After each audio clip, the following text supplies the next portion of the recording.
ఈరోజు evening snacks కింద మేము పకోడీ చేసుకున్నాము. అది ఉల్లిపాయలు సన్నగా తరుక్కొని కొంచెం శనగపిండి, వరిపిండి, కరివేపాకు, జీలకర్ర, వాము వేసి కొంచెం గట్టిగా కలుపుకొని నూనెలో డీప్ ఫ్రై చేసుకోవాలి. ఈవినింగ్ స్నాక్స్గా చాలా బాగుంటుంది ఈ ఆనియన్ పకోడీ.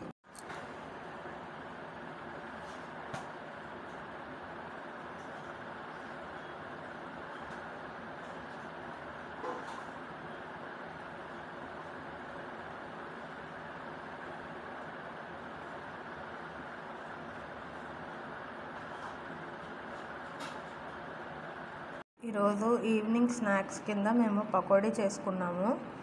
అది ఉల్లిపాయలు సన్నగా తరుక్కొని కొంచెం శనగపిండి, వరిపిండి, కరివేపాకు, జీలకర్ర, వాము వేసి కొంచెం గట్టిగా కలుపుకొని నూనెలో డీప్ ఫ్రై చేసుకోవాలి. ఈవినింగ్ స్నాక్స్గా చాలా బాగుంటుంది ఈ ఆనియన్ పకోడీ.